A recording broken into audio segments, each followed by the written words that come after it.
તો આપણે નગર આયોજનની વાત કરવી છે દોસ્તો. સિંધુ ખીણ સભ્યતાનું સૌથી વિશિષ્ટ પાસું હોય ને તો એ છે એનું નગર આયોજન.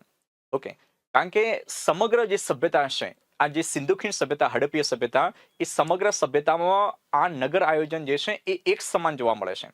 એ સભ્યતાની અંદર જે પણ નગરો હતા, ગલીઓ હતી, એ જે નગરના મકાનોના જે ઢાંચા હતા, ઈંટો હતી, એની જે બનાવટો હતી, આ તમામ બાબતો જે છે એ સમગ્ર સભ્યતામાં એક સમાન જોવા મળે છે. દોસ્તો, સિંધુ ખીણ સભ્યતાના જે નગરો જે હતા એ બે ભાગની અંદર વસવાટ કરતા હતા. સિંધુ ખીણ સભ્યતાના જે નગરો જે હતા એ બે ભાગની અંદર વસવાટ કરતા હતા. એટલે કે સિંધુ ખીણ સભ્યતાની જે નગર રચના જે હતી એ દ્વિસ્તરીય નગર રચના હતી. કેવી રચના હતી?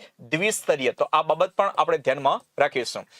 દ્વિસ્તરીય નગરો જે હતા એ બે ભાગમાં વસવાટ કરતા હતા, એટલે કે દ્વિસ્તરીય નગર રચના ધરાવતા હતા.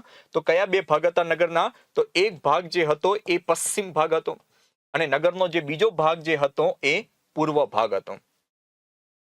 દોસ્તો, પશ્ચિમ તરફનો જે ઊંચો કિલ્લાનો ભાગ હતો, એટલે કે નગરનો જે પશ્ચિમ ભાગ જે હતો એ ત્યાં એક ચબૂતરા પર કિલ્લો આવેલો હતો. એટલે કે પશ્ચિમ તરફના ઊંચા કિલ્લાના ભાગને સિટાડેલ તરીકે ઓળખવામાં આવે છે. કયા નામે ઓળખવામાં આવે છે?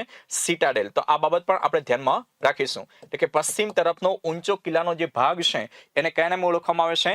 સિટાડેલ તરીકે ઓળખવામાં આવે છે. જ્યારે પૂર્વ જે ભાગ છે એને નીચલું નગર, પૂર્વ ભાગ એટલે એને નીચલું નગર એટલે કે એને લોઅર ટાઉન તરીકે પણ ઓળખવામાં આવે છે. આ બાબત પણ આપણે ધ્યાનમાં રાખીશું.